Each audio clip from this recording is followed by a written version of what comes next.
mi disposición para ayudar a esclarecer cualquiera de los hechos en los que ha tenido participación el Centro Nacional de Inteligencia, no solo en el que hoy vamos a tratar, no solo por convicción democrática, sino también, creo, por deber de justicia para todos aquellos hombres y mujeres que trabajan en el centro, con riesgo de sus vidas en muchas ocasiones y, desde luego, poniendo lo mejor de su voluntad para que su servicio sea productivo para todos los españoles. Pedí en muchas ocasiones venir al Parlamento y estuve aquí en muchas ocasiones mientras fui director del Centro Nacional de Inteligencia. Creo que la suma de todos los directores del Centro Nacional de Inteligencia juntos. Les decía que eso es por convicción democrática y, por tanto, estoy contento de estar aquí, porque hoy me permito convencerme de que, aunque solo sea en estos momentos, también soy un buen ciudadano. Como saben, el deber de secreto que pesó, y que no es una metáfora lo del peso, que pesó sobre mí, tanto cuando fui director del Centro Nacional de Inteligencia, sigue pesando hoy. No me exime del deber de secreto ni la edad ni el tiempo que ha pasado desde entonces. Solo me eximiría la desclasificación de cuanto conocimiento existe en el Centro Nacional de Inteligencia sobre el caso que su señoría, señor presidente, me propone. Hasta donde yo sé, no se ha producido desclasificación de los documentos o de las actividades del CNI, pero a pesar de todo, aunque no se ha producido, como les decía al principio, vengo a ayudar. Y también, pese al contenido de la Ley 11/2002, pretendo responder todo lo que pueda de las preguntas que sus señorías me dirijan.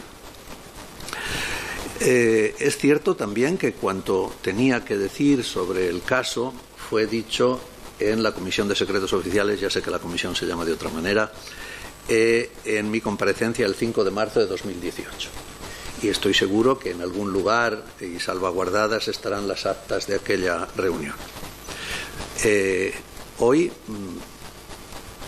basándome en mi deber del secreto, pero sí, tratando también de ayudar al esclarecimiento de cuánto quiere conseguir esta comisión, estoy con ustedes. Sí quiero decir desde el principio, y será lo último que diga hasta entrar ya en el capítulo de preguntas, que nunca recibí instrucciones de nadie respecto a si cómo debía de tratar ni mis informaciones ni mis acciones respecto al caso. Fui director del Centro Nacional de Inteligencia en 4 legislaturas, en 2 de ellas de un signo político y 2 de ellas de otro. Y ni unos ni otros me pidieron jamás que conculcara la ley o que cometiera un delito. Me apresuro a decir desde el primer momento que, de haber recibido una orden en este sentido, no la habría cumplido. Y todo ello porque la base moral de lo que he sido durante toda mi vida un militar, que son las reales ordenanzas, me permiten acogerme a la obediencia debida en determinados casos.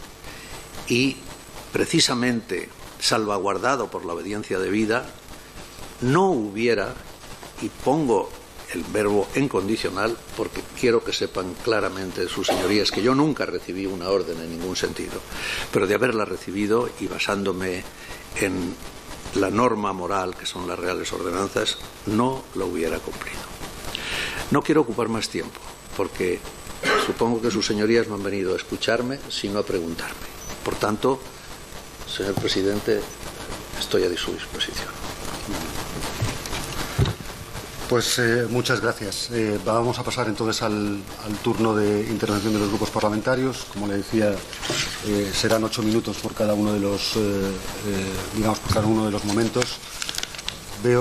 No veo a ningún representante del grupo mixto, con lo cual pasaríamos directamente al representante del grupo vasco, señor Legarza. Sí, muchas gracias, presidente, y buenos días señor San Roldán, por su presencia en la comisión. Bueno, como no conocemos todo lo que usted conoce y lo que nos pueda revelar según la introducción que ha hecho, yo simplemente le preguntaría qué aspectos del objeto de la comisión nos puede contar, es decir, de las reuniones, según publicación en prensa, de agentes del Centro Nacional de Inteligencia, al parecer con autores ideológicos que estaban en prisión de aquellos atentados de Barcelona y Cambrils. Nada más y muchas gracias.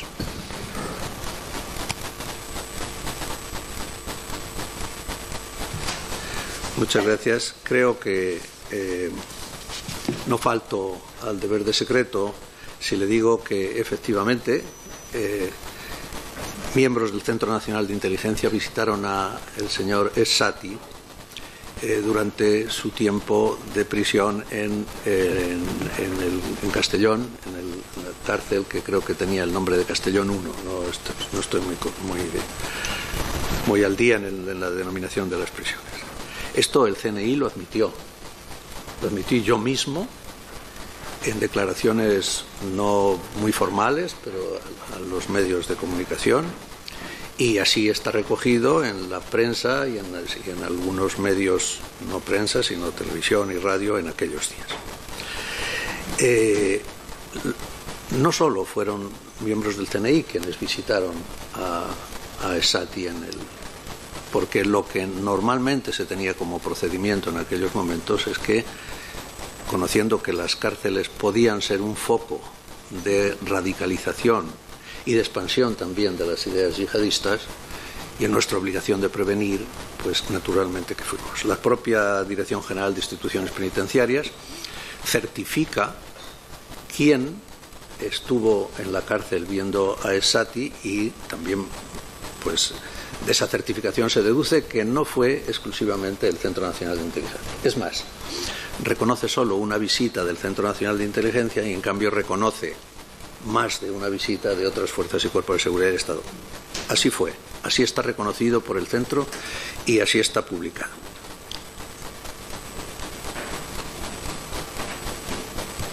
Sí, ¿qué otras fuerzas y cuerpos de seguridad del Estado o policías autonómicas, según su conocimiento, visitaron al señor Essati en Castellón?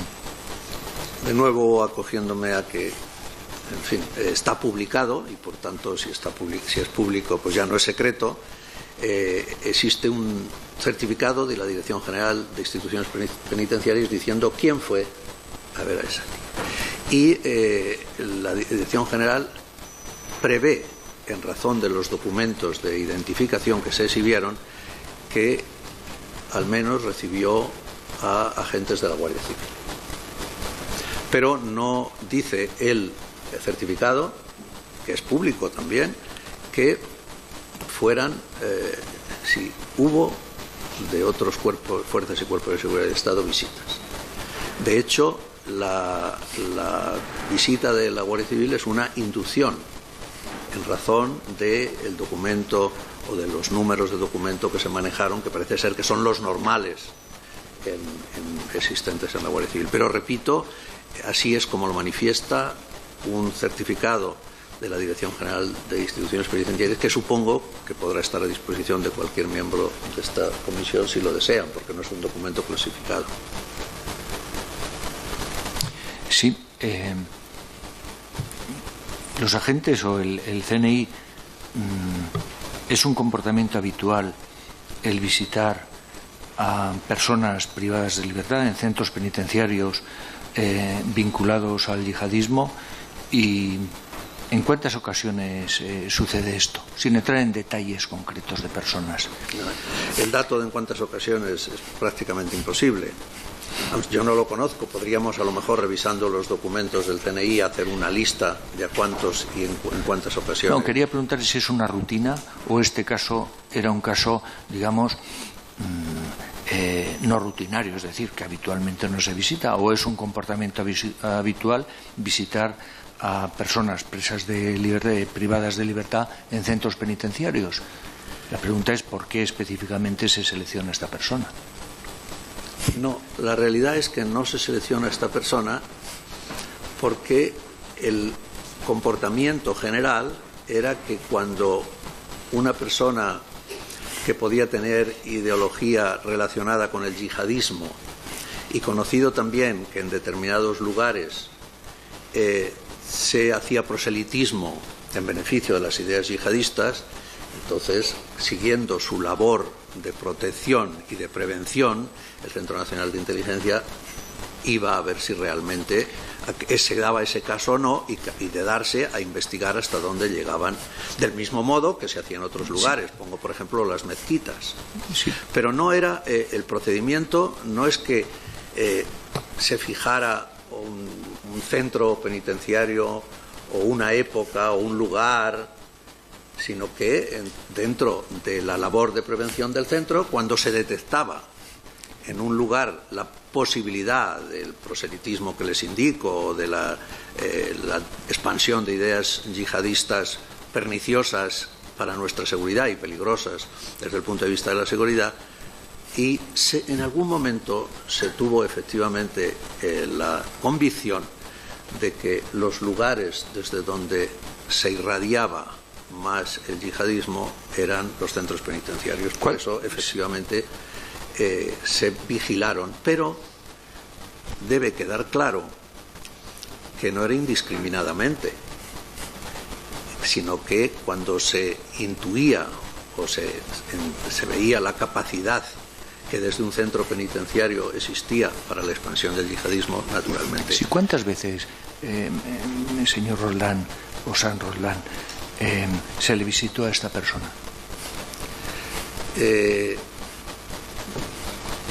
Presumo que no rompo el deber de secreto si le digo que 2 veces, o como mucho 3.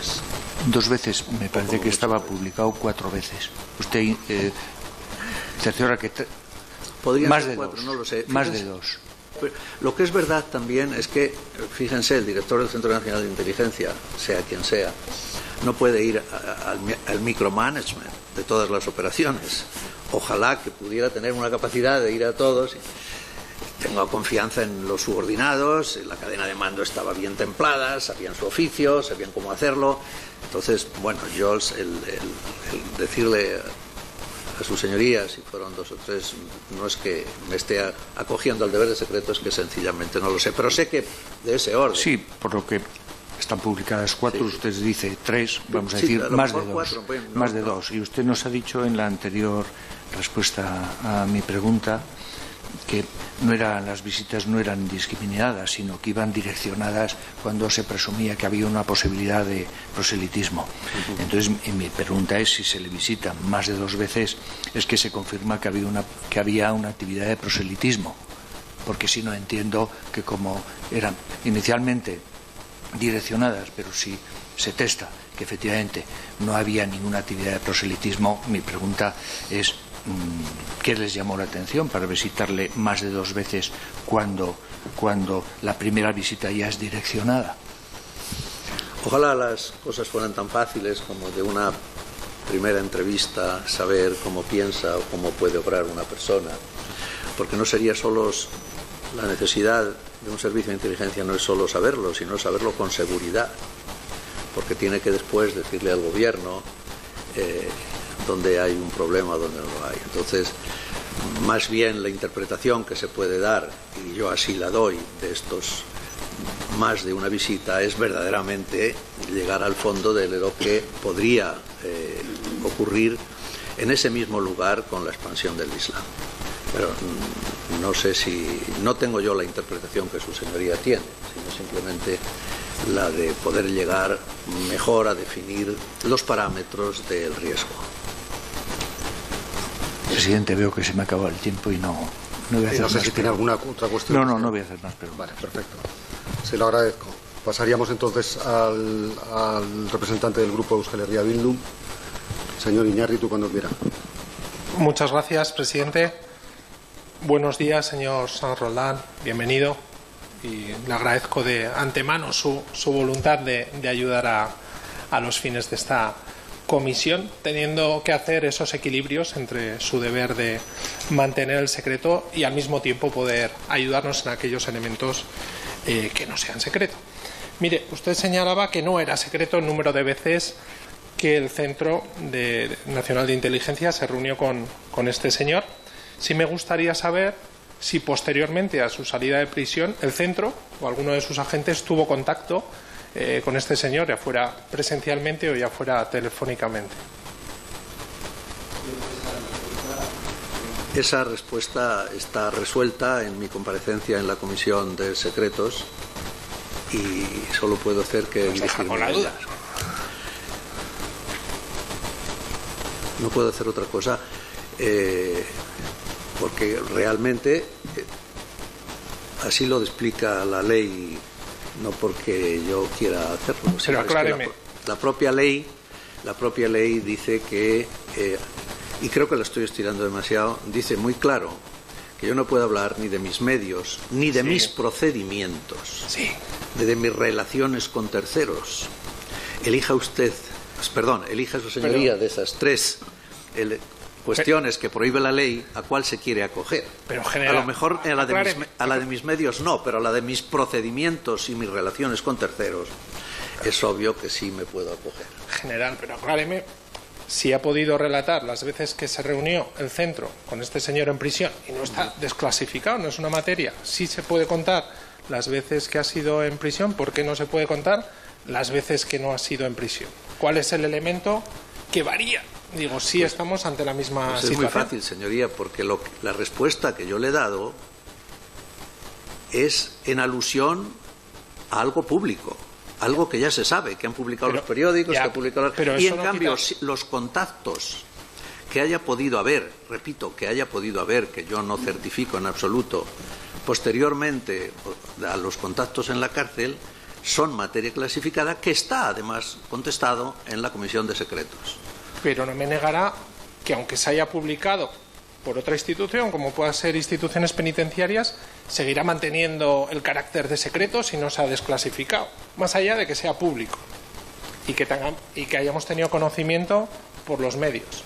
Digo, no varía el elemento de que siga siendo secreto el medio y los mecanismos que utilizó el centro para reunirse con este señor, con los que haya podido desarrollar fuera, cuando ya estaba fuera de prisión. No soy consciente de que yo haya hablado de los mecanismos que ha tenido el centro para reunirse con una persona. De lo único que soy consciente es de que he dicho, y efectivamente lo sigo diciendo, que los medios han referido las veces que las fuerzas y cuerpos de seguridad del Estado y el centro fueron a ver a este señor a prisión, y yo lo único que hago es confirmar que esa información que dan los medios es cierta. No, en cambio, lo que me pide su señoría, que es aportar una nueva información que de momento no puedo aportar. Avancemos, porque en este caso es cierto que se ha publicado tantísimo, desde todo tipo de teorías, alguna de ellas muy extraña, pero bueno, se ha publicado de todo. También se ha publicado que una psicóloga, supongo que adscrita al centro, tuvo que hacer un análisis sobre este señor. ¿Es cierto? ¿Nos lo puede corroborar? Sí. ¿Y nos puede facilitar qué tipo de análisis o a qué conclusiones llegó esta psicóloga sobre este señor? De nuevo, esto es imposible. No, está publicado que fue una psicóloga y yo se lo ratifico. Lo que no está publicado es lo que contenía el informe de la psicóloga y yo no se la voy a dar. Bueno, yo le hago una pregunta y usted, si quiere, es cierto, porque está publicado, que en ese informe se daban visos de que este señor no tenía mucha credibilidad y que lo que decía no tenía mucho sentido. Yo le agradezco mucho su interés. Claro, pero yo no puedo. No, pero sí es muy fácil. Se pide la desclasificación ya lo hemos hecho. Y a continuación que yo vengo. Pero fíjese, como siempre, me cuesta más trabajo permanecer callado que hablar. Pero es un experto. Espero que lo estén todos ustedes observando. Pero a la vez le digo que el contenido del informe de la psicóloga es un papel que está allí clasificado, que está depositado en el Centro Nacional de Inteligencia y que yo, aunque quisiera, no puedo desvelar. Avancemos porque el tiempo corre. Señor San Roldán, no sé si es secreto o no, pero se ha publicado que el motivo para que este señor, tras su salida a prisión, no fuera expulsado tuvo que ver con alguna intervención de alguna institución del Estado. ¿Fue la institución que usted dirigía en ese momento la que intercedió porque este señor no fuera expulsado? Lo desconozco. Vale.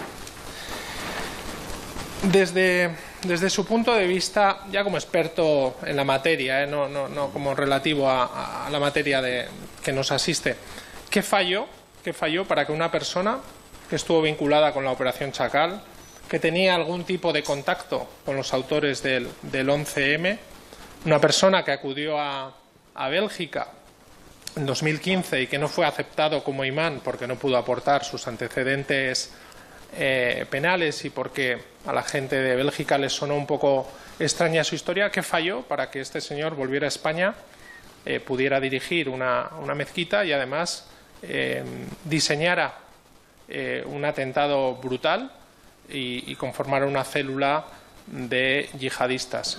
Desde su punto de vista, ¿qué falló para que no solamente el centro de inteligencia, sino las diferentes policías y servicios policiales no detectaran a este señor y lo que estaba desarrollando?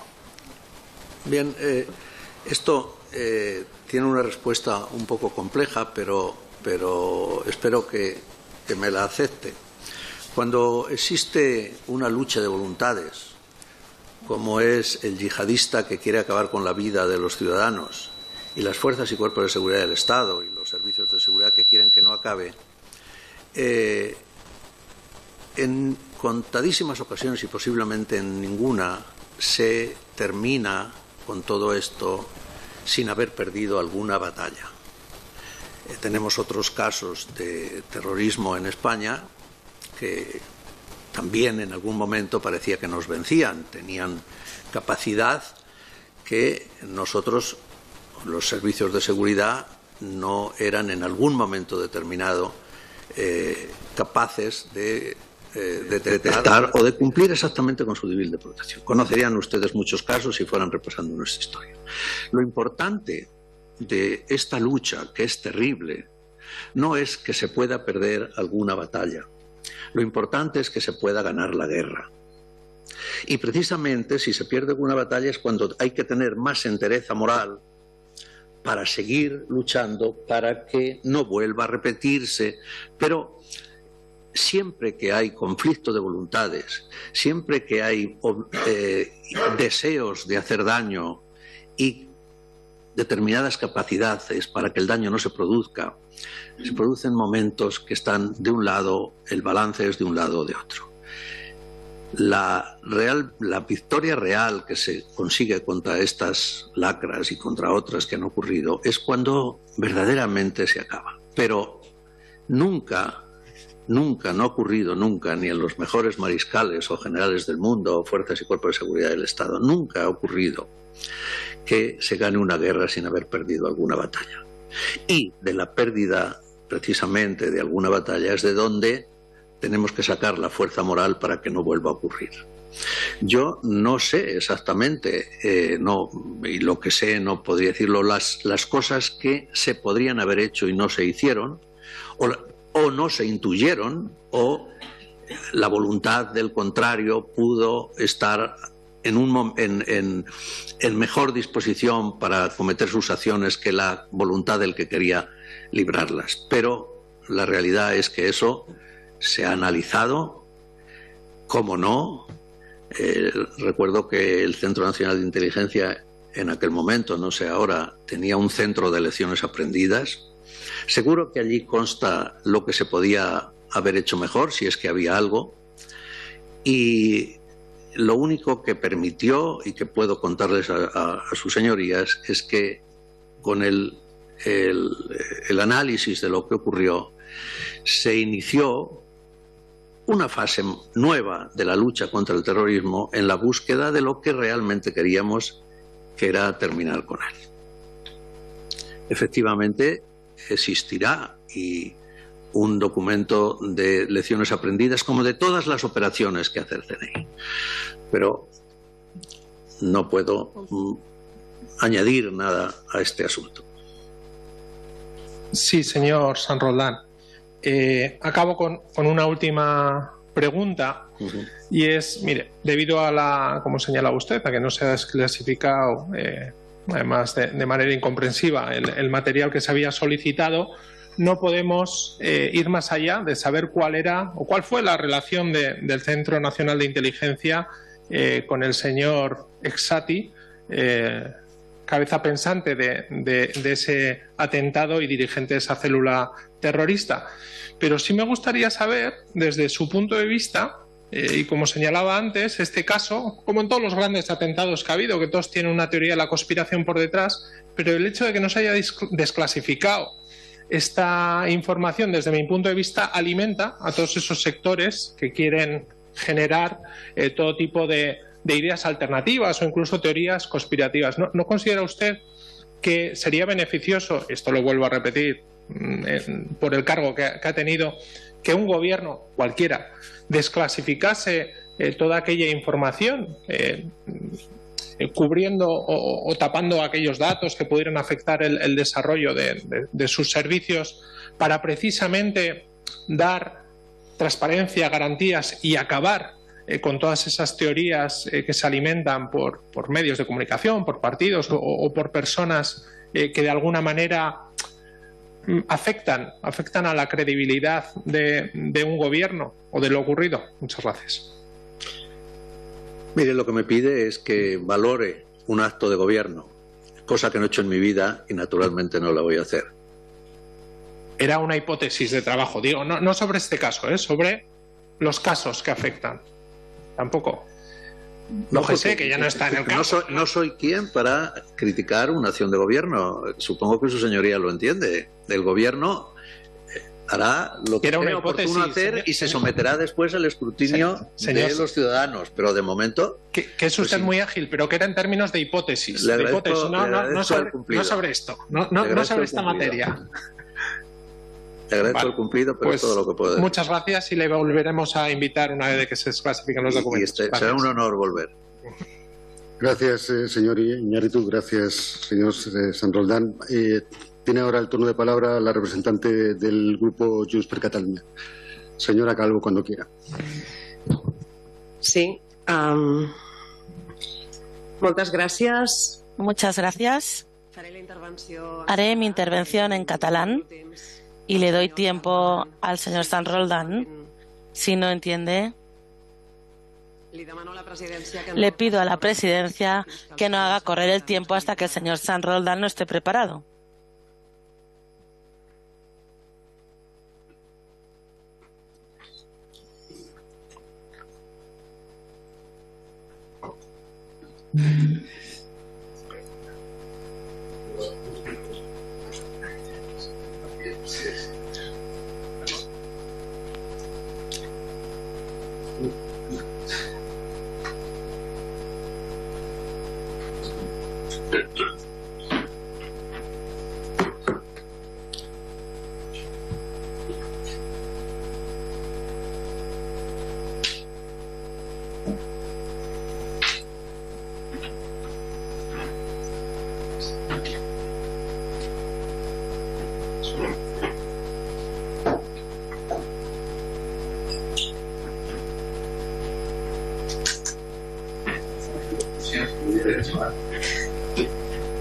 No es preocupi, tenim temps. No se preocupe, tenemos tiempo.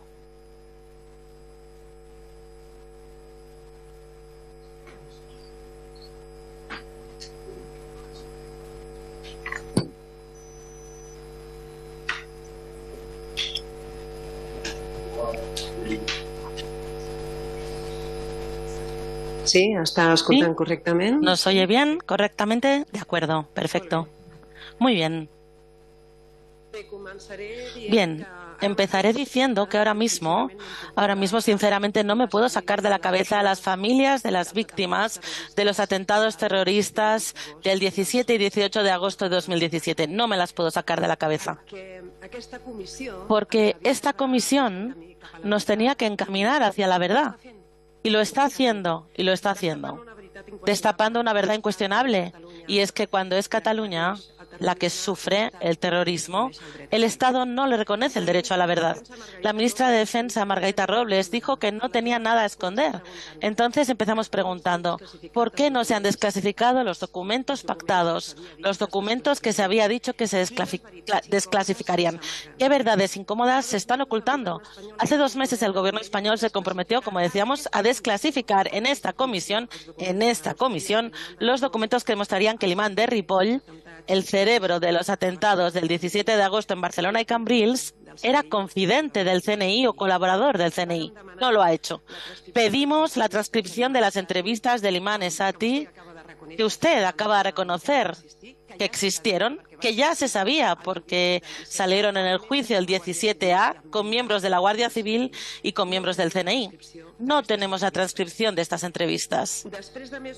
Después de meses esperando que el Consejo de Ministros desclasificara la documentación sobre el imán de Ripoll, tenemos solo un documento de 6 páginas que viene a decir que no pueden decir nada hasta que no se desclasifique. Como usted está aprovechando en estos momentos para no explicar absolutamente nada de relevancia ante este caso. No queremos, y lo queremos dejar claro, como propone el Ministerio de Defensa, acabar la Comisión de Secretos del Congreso. No queremos que pase. Queremos luz y taquígrafos. Estamos hartos de que cuando se trata de Cataluña unos acaben tapando las vergüenzas de los otros y que esto pase desde hace 45 años. Por lo tanto, me gustaría hacerle una serie de preguntas que seguramente ocultan verdades incómodas. Pero antes, quiero recordar que en aquellos atentados hubo 16 personas fallecidas, 300 heridos de 35 nacionalidades. Usted decía ahora, hace un momento, que lo importante no es que se pueda perder alguna batalla, sino ganar la guerra. Para nosotros, en Barcelona, Cambrils, en Cataluña, fue muy importante que se perdiera aquella batalla, porque hubo muchas víctimas. Por lo tanto, es extremadamente grave lo que está pasando hoy en esta comisión de investigación, que los grupos parlamentarios hayamos llegado aquí sin la desclasificación de los documentos solicitados.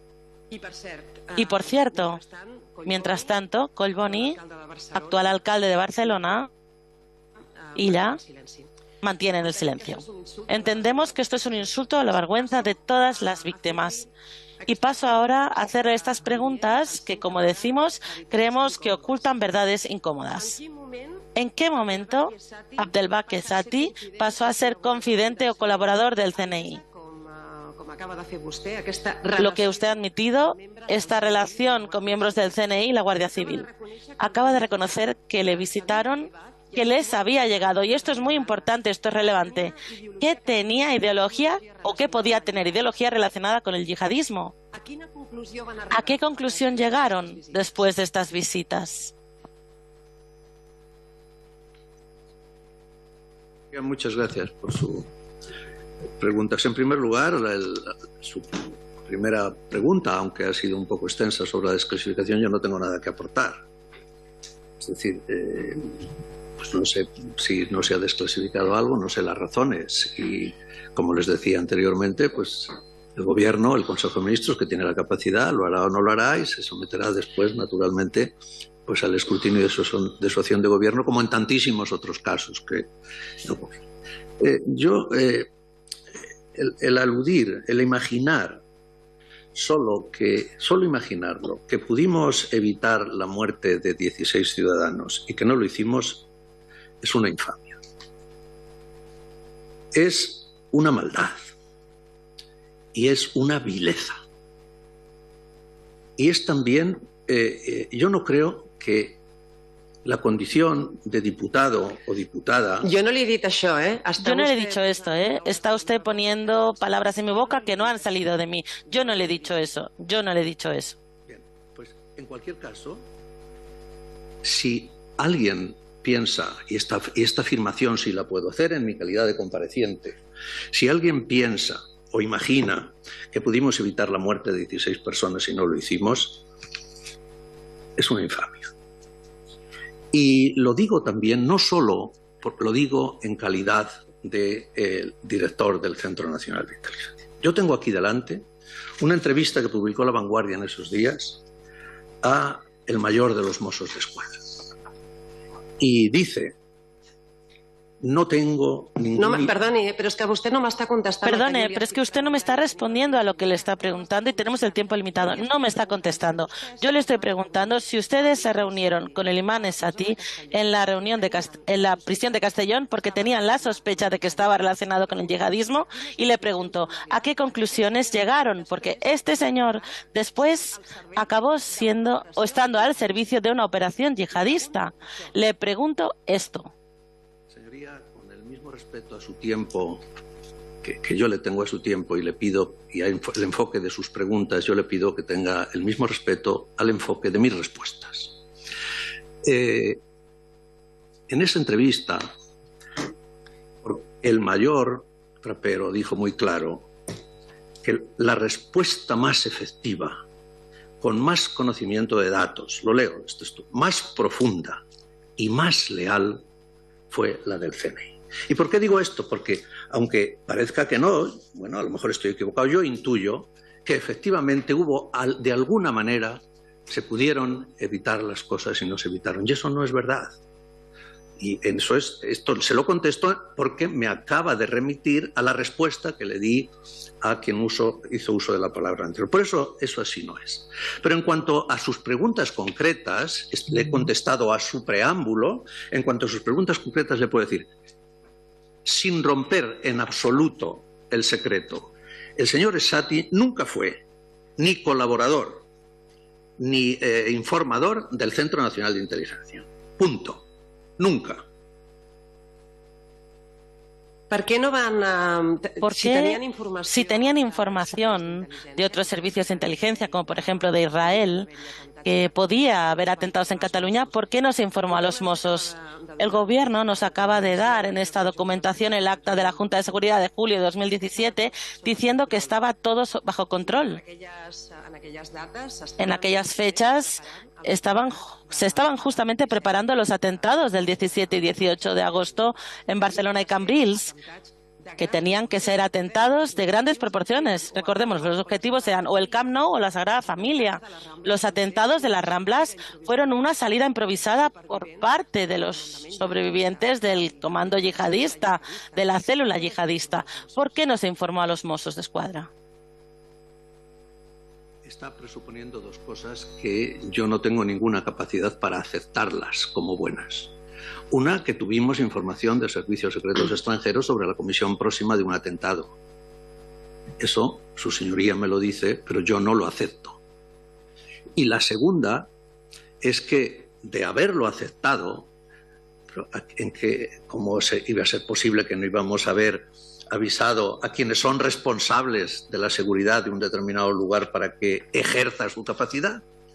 Vuelvo un poco a mi respuesta al preámbulo. De haberlo sabido, ¿cómo alguien concibe que no lo hubiéramos puesto en marcha el procedimiento rodado, establecido, ensayado, para que se evitara ese atentado? Pero, señoría, ¿de verdad cree? Mírenme. Por favor, de verdad, míreme a la cara y dígame que yo pude evitar un atentado y no lo atenté. No. Le pregunto, todo el CNI que se había entrevistado en diversas ocasiones con el imán Esati no sabía que se estaba preparando un atentado. No sabían, todo el CNI no sabía todo lo que estaba pasando desde la casa de Alcaná, todas las compras que se estaban haciendo a través de Internet, explosivos, el alquiler de coches, la compra de bombonas de butano. Todo el CNI no lo sabía, le pregunto.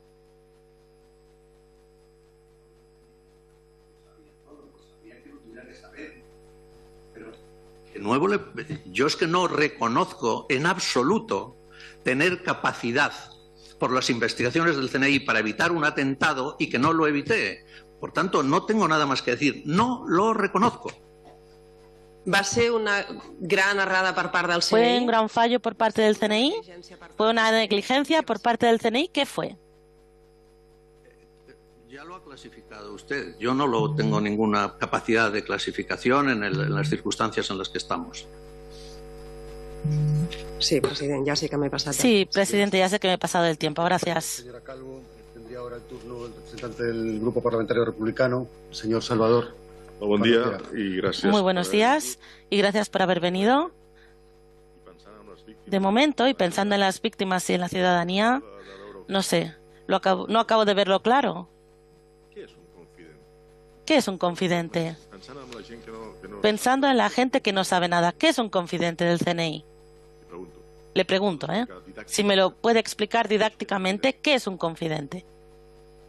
Bien, tampoco había venido a esto, pero un confidente en general, en general y explicado muy en términos de andar por casa, un confidente es aquella persona que proporciona una noticia o un informe de interés para una investigación y que no lo puede o no lo quiere hacer por métodos abiertos. Perfecto. El señor Esati, que estaba en la cárcel por narcotráfico, ¿verdad? Y en la cárcel hay muchos casos por casos de terrorismo, pero él estaba por narcotráfico. Y en cambio, una persona que está por narcotráfico, que dicen que es confidente, que se puede dar información interesante por narcotráfico, no por terrorismo, esta persona de aquí tuvo un análisis psicológico y creo que todas las personas que están en la cárcel por terrorismo no se le hacen tantos controles. Pero bueno, resulta que esta persona que está por narcotráfico se le hace toda esta información y resulta que no sacan nada de ahí. Nada que pueda servir para seguir una pista o quizás incidir más en el seguimiento de esta persona que después resulta que es el líder de una organización terrorista en atentados muy graves. Cuesta de entender esto, o cómo lo justifica ante las víctimas, ante la ciudadanía, que un confidente, una persona que está en la cárcel por narcotráfico y que tiene todas estas relaciones, bueno, pues no se le sepa sacar más información para ir un poco más lejos. No digo que sea culpable, En cualquier caso, me gustaría que contestaras, si pudiera, sobre el tema de negligencia, porque me parece a mí que, claro, un hombre que ha sido imán de Ripoll, con todos los antecedentes que tenía, que está por narcotráfico y no por nada más, y es confidente, pues no le sacaron más información como CNI. Señoría, las causas por las que estaba en prisión son irrelevantes a los efectos que estamos tratando hoy. No, perdone, una claridad. Yo digo, son irrelevantes porque es que se le preguntaba sobre narcotráfico. No le escucho. Digo que sí, no, es que me agradaría aclararle. ¿La traducción? Sí, le agradaría preguntarle. Sí, me gustaría preguntarle qué le preguntaban por narcotráfico, porque si estaba por narcotráfico, ¿le preguntaban cosas de narcotráfico o le preguntaban cosas de otros temas? Pregunto. Mire, en España, en aquel momento, había unas 1.500 mezquitas, de las que aproximadamente la mitad eran, no vamos a decir ilegales, porque yo dudo de que una mezquita pueda ser ilegal, pero no estaban declaradas como tales. Pues eran los bajos de un centro comercial, de un garaje o alguna cosa de estas. Nosotros empezamos nuestra investigación no porque sepamos que allí se está dando un caso determinado de yihadismo, sino porque en cualquiera de ellas se podía dar, con independencia de quién fuera el imán, quién fuera. Lo mismo ocurre en el caso de ir a las cárceles para ver si había proselitismo o convencimiento de que la doctrina yihadista era buena a seguir y por tanto era bueno quitarle la vida a los ciudadanos españoles. No se iba porque estuviera una persona allí con orígenes de una determinada, con hechos que abogaran por el yihadismo exclusivamente o que abogaran por otras razones, porque era una persona que podía radicalizarse. Porque en el fondo lo que buscábamos no era el que la persona ya estuviera radicalizada y había que sacarle las razones de su radicalización, sus contactos, etcétera, etcétera. Lo que íbamos era a ver si se producía el hecho de la radicalización. Quiere esto decir que no había ninguna razón para considerar el delito por el que estaba en la cárcel, sino a ver si seguía un procedimiento, desgraciadamente bastante normal, de que en las cárceles, por alguna razón, era fácil el hacer proselitismo en beneficio del yihadismo. Esta es como fue, es decir, no fuimos pensando, bueno, como es un delincuente convencido de tráfico de drogas, nos va a contar todo. ¿No? Eso no es así. Vamos porque es un elemento más que puede ejercer un hábitat que entonces, no sé ahora, y no, que entonces era en cierto modo favorecedor de la expansión de la lucha contra el yihadismo, y esa es la razón única que nos llevó. Sí, però jo vull dir que quan ha ido 4 veces, quan ha anat 4 vegades... Cuando ha ido 4 veces y cuando hay un informe psicológico, etcétera, etcétera, quizás es que era una persona un poco sospechosa, aparte de confidente, y a veces por contraste, ¿no? Le dedicaron con la misma intensidad a hacer el seguimiento del señor Esati, comparado, por ejemplo, con lo que hicieron con los líderes independentistas, que se les pincharon los teléfonos, o sea, hubo toda una maquinaria antiterrorista brutal. Y no sé, sorprende ver este contraste de seguimiento. ¿Es igual o no? Porque a uno se les pincha el teléfono, porque esta persona, con todo lo que se ha dicho aquí, que usted mismo ha respondido, creo que como mínimo sospechoso era. Y si no, explíquenos un poco, quizás a las víctimas, ¿cómo puede ser que una persona que está fichada por el CNI, que es confidente, etcétera, etcétera, acabe liderando una célula yihadista? ¿Podemos hablar como mínimo de negligencia o incluso quizás dedicar más tiempo a otras cosas que a otras? ¿O quizás confundir lo que es terrorismo con lo que no es? Señoría, yo cuando asistí a la Comisión de Secretos Oficiales expuse absolutamente las razones por las que se fue a ver al imán de Ripoll, el resultado de las visitas al imán de Ripoll, por qué en algún momento se abandonó como elemento de... Estamos tratando los hechos de 2014 y todos esos los relaté con detalle. Y por qué dejamos de hacerlo también lo relaté en detalle. Yo no puedo pasar de esta respuesta. Aquí están las actas, en este mismo edificio, y quizá después de algún trámite administrativo que yo no puedo ni siquiera sugerir, se puede llegar a saber lo que ya dije en aquella ocasión. Usted puede entender que las familias de las víctimas, pues les cuesta entender mucho estos secretos oficiales, una cosa tan sencilla. Creo que lo puede llegar a entender, que les cuesta entender que una persona que es un confidente, que está fichada, que ha sido interrogada, acabe liderando una célula terrorista y que quizás se puedan preguntar, ¿hubo negligencia por parte del CNI, del Centro Nacional de Inteligencia? Y cuesta también de entender que las preguntas que le hago pues no se tengan que ser secretos oficiales, porque creo que se puede responder claramente. ¿Cómo justificaría usted esto a una víctima?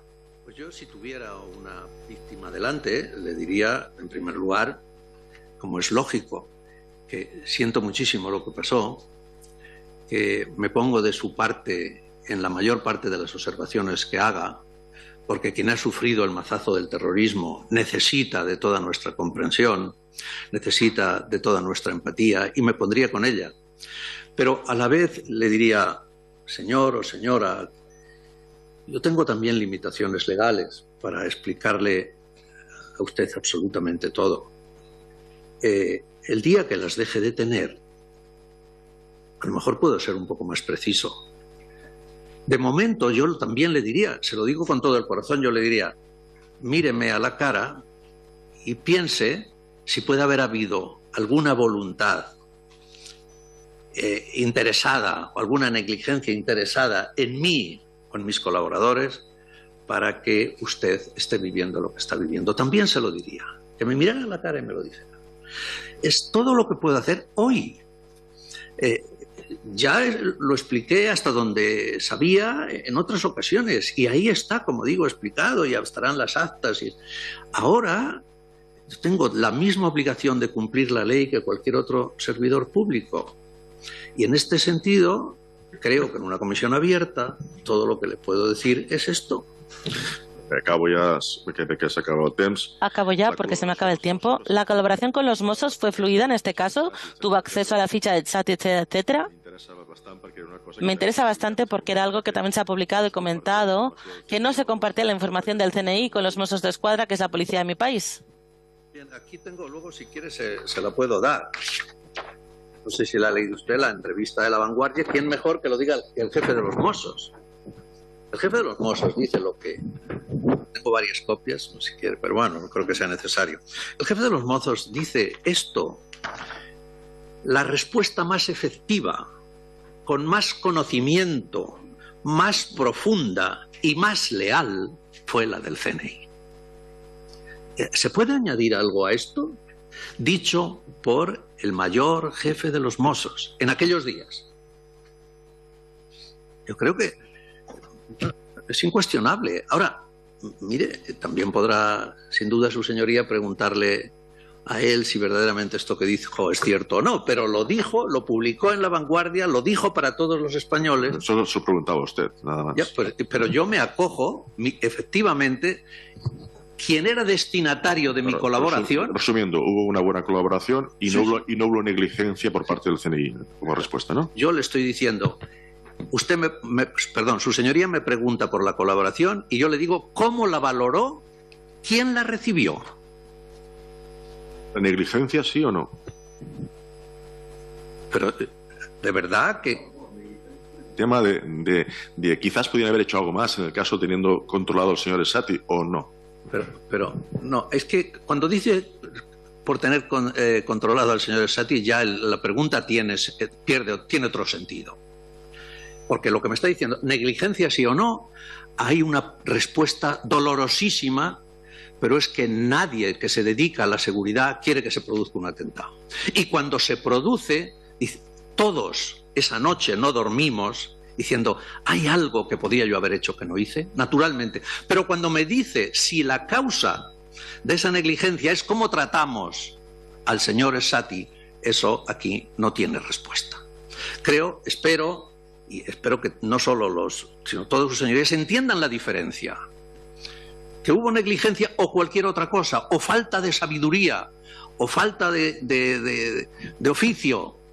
Algo ocurrió cuando estamos para que los atentados no se produzcan y se produjo.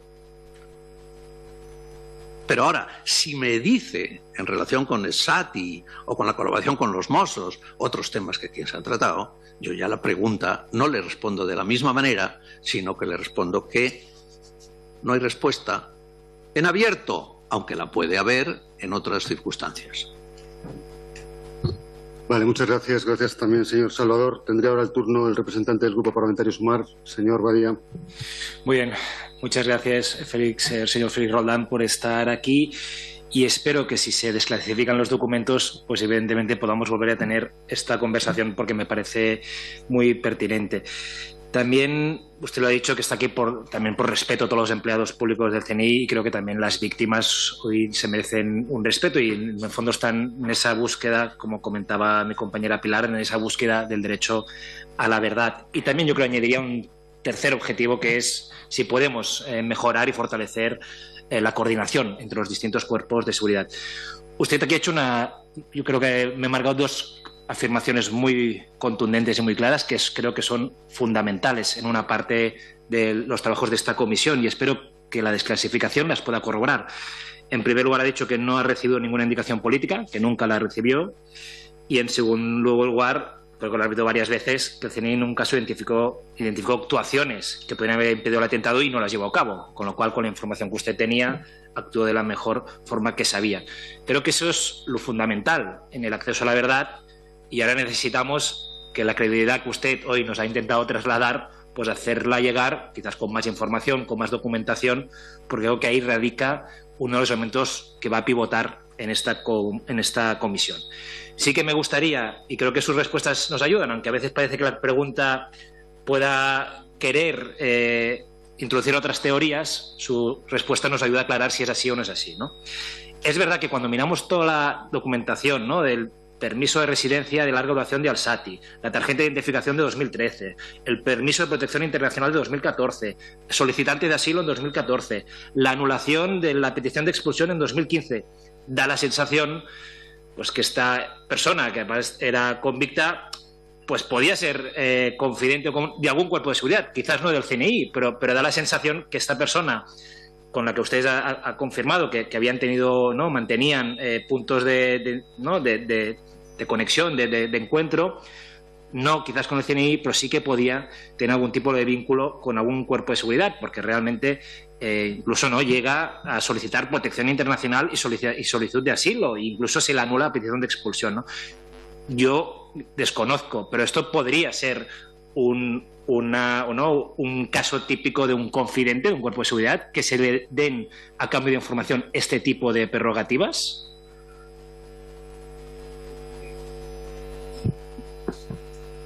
Yo, de nuevo, vuelvo a decir que esto, cuando se me preguntó en el ámbito adecuado, lo respondí.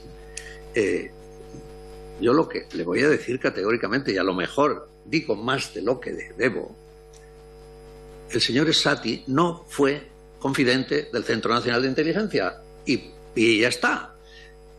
Y lo demás, pues que lo conteste los responsables adecuados. No fue confidente del Centro Nacional de Inteligencia. Y el hecho de mantener 2 o 3 entrevistas con él para ver si verdaderamente está siendo víctima de una radicalización, o al revés, él es la persona que busca radicalizar a su entorno, y que se produjeron en el año 2014. Es decir, pues eso no es en absoluto la descripción de que este señor fue confidente del Centro Nacional de Inteligencia. Y repito, en fin, no sé si con esto falto a la ley 2/2002 o a la 11/2002, mejor dicho, pero bueno, tampoco quiero estar todo el tiempo callado, pero es así, es así. Este señor no fue confidente del Centro Nacional de Inteligencia. Pues muchas gracias. Y ahora me quería centrar en estos aspectos de coordinación, porque sí que ha dado la sensación, y aquí también los traté para poder aclararlo, que había las líneas de investigación que podía llegar a cabo la Guardia Civil, la Policía, los Mossos d'Esquadra, no tenían por qué ser conocidas por el CNI. De hecho, en la Operación Chacal ya conocimos pues que ya era un investigado por la Guardia Civil. Hoy usted ha dicho que en el registro de la institución penitenciaria figura también visitas de la Guardia Civil. Entiendo que no lo conocía el CNI que había esas visitas, sino que se lo encontraron en el registro. De hecho, en la operación Caronte, liderada por los Mossos en 2014, ya ponía de relieve que faltaba una integración en materia de compartir información y de investigación entre los distintos cuerpos de seguridad. ¿Esto es así? O sea, ¿no tienen por qué conocer las actuaciones que pueden llevar a cabo otros cuerpos de seguridad en materia antiterrorista y de investigación? También de procedimientos sobre los que puedo usar mi deber del secreto, pero como va a ser la respuesta genérica, creo que podré hacer excepción de lo que marca la ley. Todas las operaciones del centro en relación con la lucha contra el terrorismo, el yihadismo, etcétera, terminan en una fuerza o cuerpo de seguridad del Estado. Y esto es obvio. No podemos, el CNI no detiene, el CNI no. Por tanto, algún punto de coordinación tiene que haber para esto. Quiero decir, si es que las operaciones siempre terminan en una fuerza o cuerpo de seguridad del Estado. O en este caso podrían terminar también, y si ha habido algún caso, de la Policía Autonómica Catalana. Entonces, alguna coordinación habrá cuando las operaciones siempre terminan en algo. Se les tendrá que discutir de lo que se sabe, de cómo se sabe, de las razones, para que a continuación pueda hacer una operación las fuerzas y cuerpos de seguridad del Estado, y más aún, pueda un juez decretar, por ejemplo, la detención de alguien. Es decir, eso es la aplicación estricta de la ley. Por tanto, naturalmente que entre todos siempre que hay que coordinar 3 o 4 entidades diferentes, sea del ámbito que sea, se producen algunos momentos en que la coordinación no está clara, en quién es quién, pero claro, ese es el trabajo de la cadena de mando. Ese es el trabajo de cuando se produce una pequeña eclosión de falta de coordinación. Para eso está la cadena de mando, para evitarla. Y yo, desde luego, no calificaría de falta de coordinación lo que se produjo en este caso, pero mucho menos aún porque el responsable de la seguridad ciudadana de Cataluña lo dice así de claro, se lo he leído, y además añade, porque no quiero estar continuamente diciendo haciendo alusión a estas respuestas, no tengo ningún indicio de teorías de conspiración. La única realidad de aquel momento es que el CNI nos ayudó mucho, añade. Pero si ayudó, bueno, no sé. Yo creo que esas faltas de coordinación que continuamente, porque esto aparece de forma reiterada siempre que se habla de los servicios de información, siempre que se habla de fuerzas y cuerpos de seguridad, siempre hay un punto que se dice falta de coordinación. Bueno, puede ocurrir, pero para eso está la cadena de mando, para evitarlas y corregirlas. Y esa es la vida. Es decir, no es que hayamos creado 3 organizaciones perfectas que en su funcionamiento no existe ningún error. No hay obra humana así. La labor de la cadena de mando es que cuando aparece algún defecto, entre otros, una falta de coordinación, corregirla. Y aquí no ha pasado nada. Así es como funcionan las cosas, así es como funcionan las organizaciones. Y cuanto más se corrijan sus defectos, mejor es la organización, no aquella que dice no tenerlos. Pues le hago la última pregunta que tiene que ver con esto, porque a mí me ha sorprendido mucho el acta de la reunión de la Junta de Seguridad del 10 de julio de 2017, en la que también estaba el mayor Trapero, que usted hace referencia. Tiene un punto que dice, constatación del buen nivel de colaboración operativa en materia de seguridad. Y uno pensaría, después de leer este punto y ahí las alabanzas de la coordinación, que está todo hecho, bien hecho. Pero luego cuando siguen los otros puntos de la resesión, mire usted, me gustaría saber su opinión. Eso es lo que se plantea en esa reunión 10 de julio de 2017, casi un mes antes que los atentados. Integración de los Mossos en el Centro de Inteligencia contra el Terrorismo y el Crimen Organizado.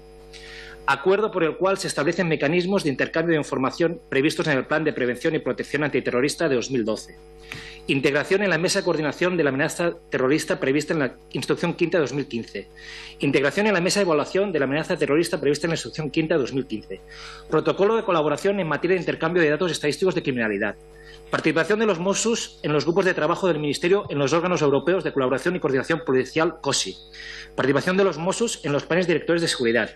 Integración de las capacidades de las fuerzas y cuerpos de seguridad en el Centro de Atención de Llamadas CAT 112. Grupo de trabajo para estudiar la posibilidad que los Mossos puedan llevar a cabo persecuciones en calientes en el espacio Schengen. Grupo de trabajo para estudiar la posibilidad que los Mossos de Escuadra puedan intercambiar información a nivel europeo vía la unidad de la Europol y el sistema Siena. Grupo de trabajo para estudiar la posibilidad de compartir bases de datos. Dicho de otra forma, un mes antes de los atentados no se compartían las bases de datos. No se intercambiaba información a nivel europeo por el sistema Siena. No se podían hacer persecuciones en caliente en el espacio Schengen. No se integraban las llamadas del 112. No se participaban los planes directores de seguridad por parte de los Mossos de Escuadra. No se participaban los órganos de colaboración y coordinación policial europeos COSI. No había protocolos ni intercambio de datos estadísticos de criminalidad. No se participaba en la mesa de evaluación de la amenaza terrorista. No se participaba en la mesa de la amenaza terrorista. No se establecían mecanismos de intercambio de información del Plan de Prevención Antiterrorista 2012. Y no se formaba parte del Centro de Inteligencia contra el Terrorismo. Claro, si todo esto no pasaba un mes antes, y cuando mira la acta de 2018, un año después, dice, se tenía que crear una mesa mixta para llevar a cabo estos acuerdos, tenemos que decir qué integrantes la van a conformar. O sea, incluso sin haber hecho ninguna de estas tareas un mes antes, pasa un año y ni tan siquiera se han nombrado los miembros de la mesa mixta de coordinación.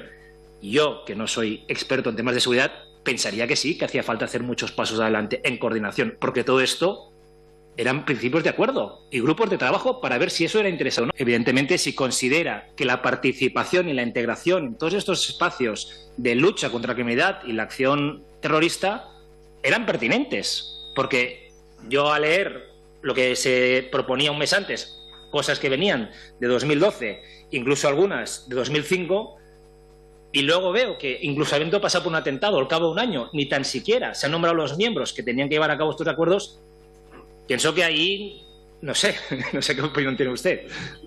Sabe que esa pregunta se la tiene que dirigir a otra organización, a otra entidad, no a mí. Ok, muchas gracias. Lo dejamos aquí entonces. Vamos a pasar entonces al Grupo Parlamentario Vox. Tiene la palabra la señora Mejías, cuando quiera. Muchas gracias.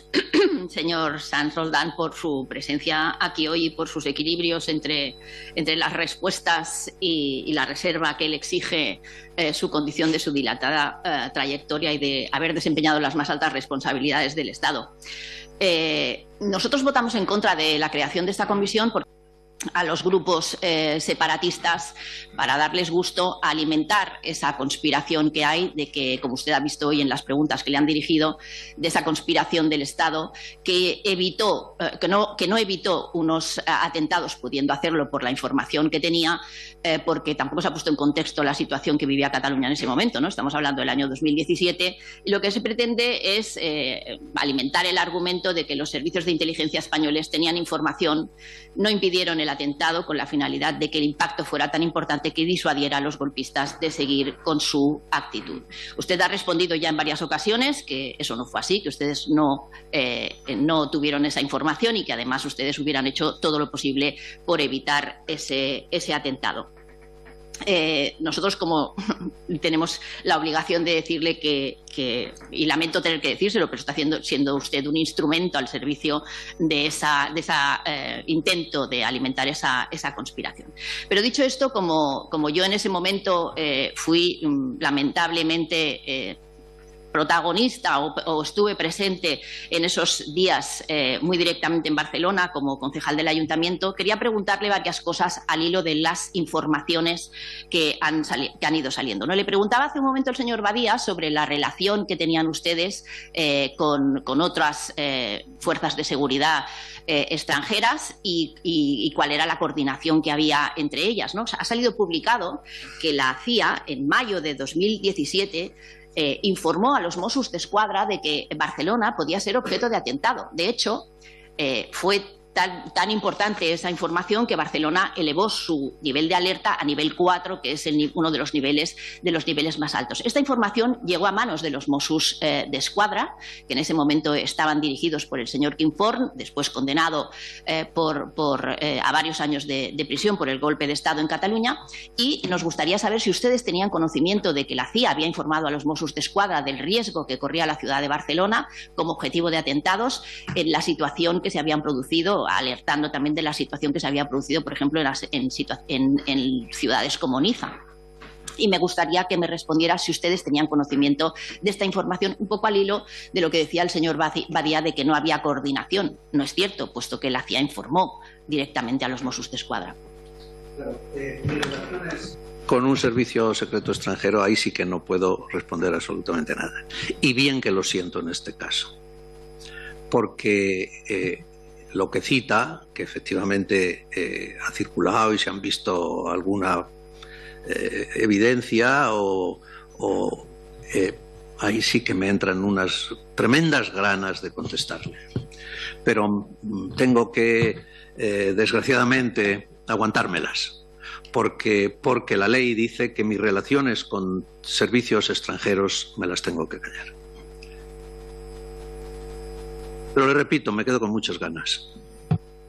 Lo entiendo perfectamente, pero me gustaría que constara en el acta que esta información llegó a los Mossos d'Esquadra y que fue a parar a algún cajón o que no tuvo el efecto que hubiera sido exigible. En segundo lugar, el señor Badía también se ha referido a una junta de seguridad que se celebró en Barcelona, en el que hay una coordinación de todas aquellas personas que están implicadas en la seguridad de la ciudad. También participan Mossos d'Esquadra. Y en esa Junta de Seguridad se produjo unos días después. Esa Junta de Seguridad, de hecho, se produjo a instancia de la insistente petición por parte de los grupos municipales de la necesidad, como consecuencia de ese incremento de la alerta a nivel 4. Se produjo esa Junta de Seguridad, que además no se reunía desde hacía bastante tiempo, para establecer las medidas que pudieran evitar o prevenir. Yo creo que en materia de seguridad lo más importante es la prevención. Precisamente usted se ha referido a ella en muchas ocasiones, para prevenir el que se produzcan delitos y, en este caso, para establecer medidas que pudieran evitar ese atentado, ¿no? Usted conoce que en esa Junta de Seguridad se había solicitado por parte de los diferentes grupos políticos la necesidad de poner elementos disuasorios en los lugares más emblemáticos de la ciudad, como por ejemplo podía ser la Rambla, está recogido, como por ejemplo podía ser la Sagrada Familia o podían ser centros comerciales muy concurridos y que por parte de la alcaldesa de Barcelona se negó esa posibilidad, alegando que podían generar alarma y que no eran necesarios. Cuando digo es obvio que no era miembro de esa junta y mucho menos de las decisiones que podían haber tomado los ayuntamientos previos a ese. Creo que está mucho más dotada, perdone su señoría, para saber si se trató en el ayuntamiento eso que yo. No es competencia del centro, ni en absoluto tuve relación alguna con esa acción que usted describe. Muchas gracias. Perdón por llamarle de usted, su señoría describe. Faltaría más. Muchas gracias. Se lo digo porque si se ha fijado, el título de esta comisión es el derecho a saber la verdad. Si hay que saber la verdad, la decimos toda, ¿no? Y por último, quería referirme también a uno de los momentos que yo creo que son determinantes para seguir el hilo de esta situación, ¿no? de estos lamentables acontecimientos. Después de la explosión en Amposta de aquellas bombonas de butano que habían sido acumuladas en una casa a la que acudieron los Mossos d'Esquadra en Alcanar, la juez de Amposta advirtió a los Mossos d'Esquadra de que aquello tenía pinta de ser el inicio o el embrión de un atentado terrorista grave. La juez de Amposta exigió a los Mossos d'Esquadra o les advirtió de que debían seguir una línea de investigación porque aquello tenía avisos de ser posiblemente solo el comienzo de un futuro atentado terrorista. Y los Mossos d'Esquadra le dijeron a la juez de Amposta: señoría, no exagere, señoría, no exagere. ¿Ustedes no le dieron importancia a esa explosión y a esa... Y de alguna manera no siguieron el hilo de esa información? Perdón, los del centro, pero solo le respondo de forma genérica.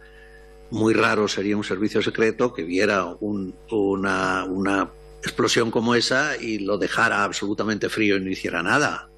Naturalmente que, sin conocer los detalles, pues claro que se tomaría en consideración, ¿cómo no? Pero ¿qué quiere decir que se tome en consideración? ¿Que al día siguiente ese servicio secreto en particular es ya capaz de descubrir absolutamente todo lo que está alrededor de eso? ¿O eso lleva tiempo, trabajo, un ejercicio de síntesis? Bueno, lo que es normal en el trabajo de los servicios secretos. Yo no creo que cuando llegara esa noticia al Centro Nacional de Inteligencia alguien dijera esto es una tontería y lo tirara. No, estoy seguro que lo consideró. Y lo consideró en el marco de todas sus operaciones en la lucha contra el yihadismo. Pero, ¿y qué más? Pues en detalle no lo sé. Pero naturalmente es que si no, bueno, la desconfianza de los españoles en el centro, si no hiciera eso, estaría justificada. Claro que lo hizo. Y muchos más detalles y muchos más indicios que van surgiendo todos los días y que poco a poco nos van llevando a la resolución de un caso. Yo no sé si viene el caso, le ruego que me disculpe. Imagínese, una de las características principales de los analistas del Centro Nacional de Inteligencia es la paciencia. Los analistas se sientan de un ordenador todas las mañanas y ven lo que respecto a un caso llega durante toda la noche y tratan de ponerlo en conexión, eso con lo que ya tienen.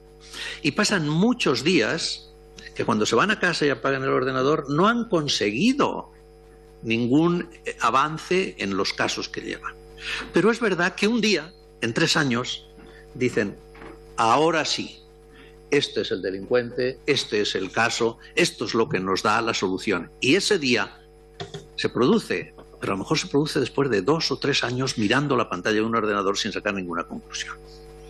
Por tanto, esto es un ejemplo que no está relacionado con lo que su señoría me dice, pero si le digo que naturalmente no tengo la evidencia, como no tengo la evidencia de otras muchas cosas que podría hacer el centro en sus operaciones diarias, pero que se tuvo en consideración, pues cómo no se va a tener. Eso y otras muchísimas más cosas.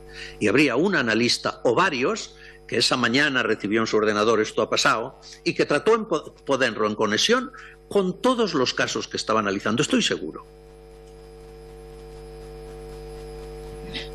Muchas gracias, señor Sanz. No le voy a hacer más preguntas, simplemente quería, de alguna forma, poner en contexto algunos hechos que a mí me han parecido relevantes en esta situación. Le agradezco sus respuestas.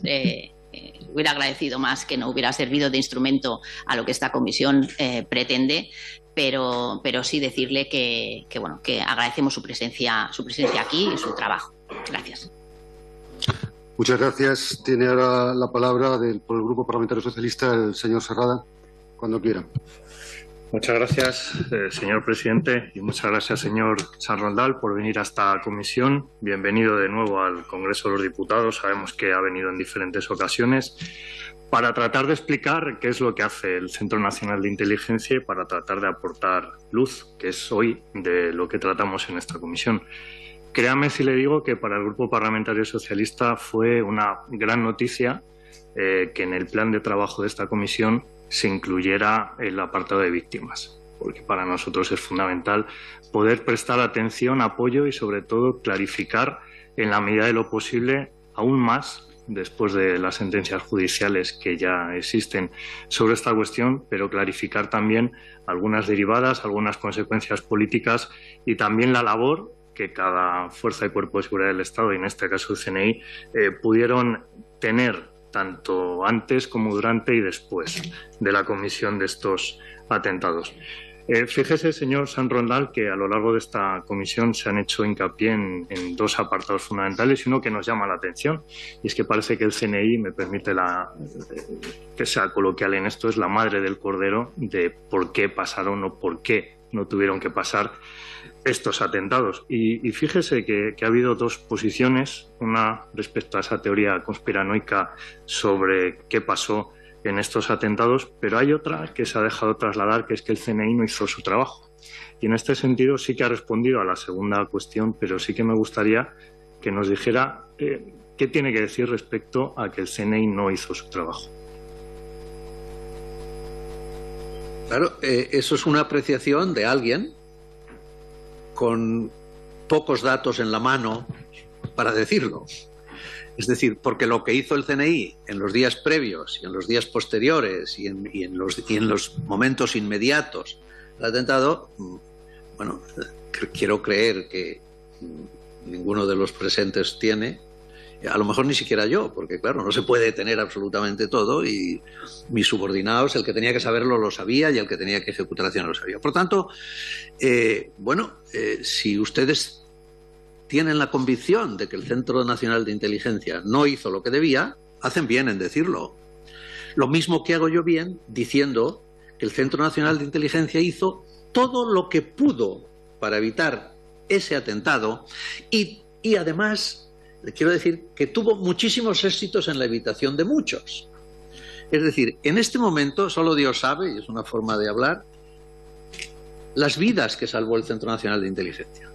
Yo le remitiría alguna información que luego fue un poco indiscreta, pero que estaba en tuit, en el que se decía, gracias al CNI, hoy viven 300 personas más. Lo de 300 naturalmente no era una evidencia porque podían haber sido menos o más, pero se evitó un atentado durísimo y alguien que lo sabía tuvo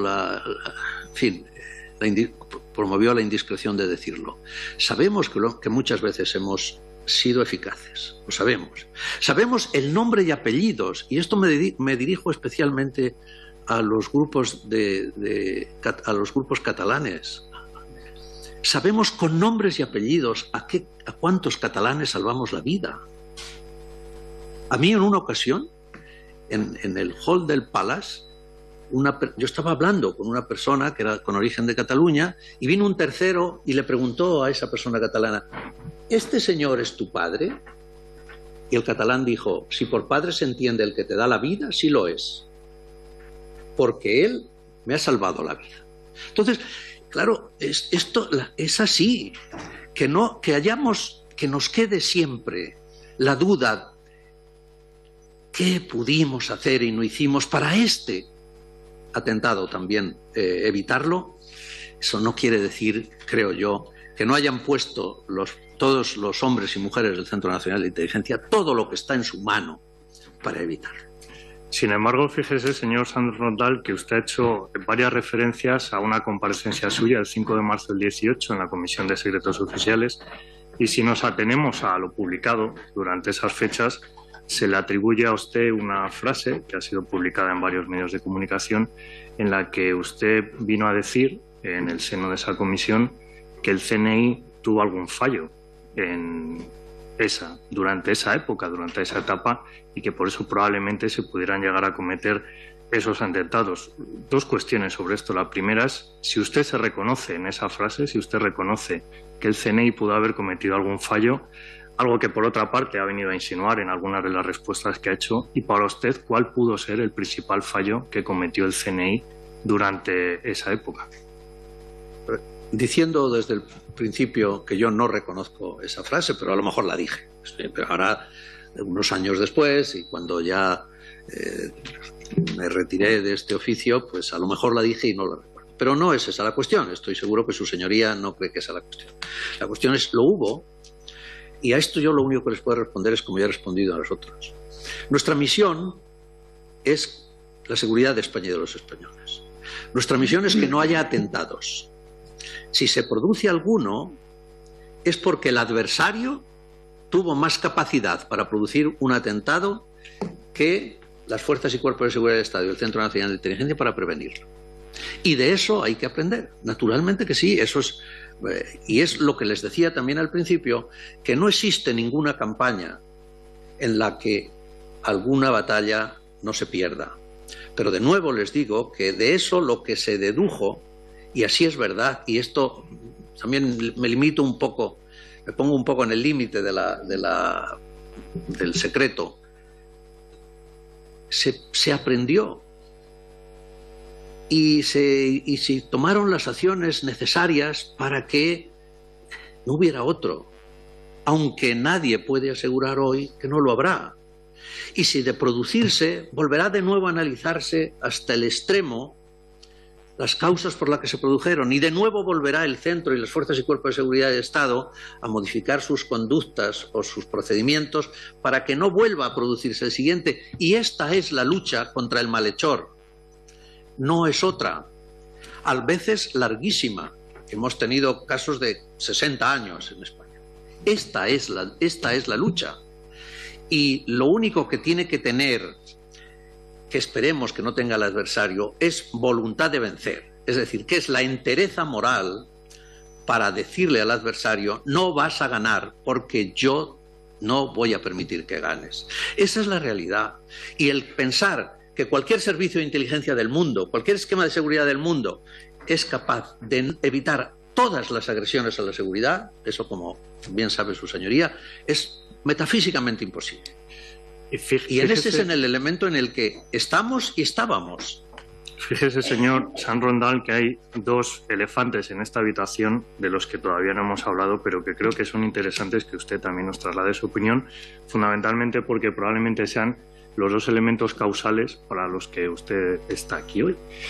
Uno tiene que ver con un informe que se publicó en el Diario Público en el año 19, es decir, un año después de que usted viniera a la Comisión de Secretos Oficiales, en las que se aportaba demasiada sombra sobre la actuación del CNI, pero fíjese además que es un informe que el propio diario dijo que venía instigado o venía dado desde el Centro Nacional de Inteligencia, un informe apócrifo, por así decirlo, sin firma, sin membrete, etcétera, dando a entender además que es una práctica habitual dentro del propio centro.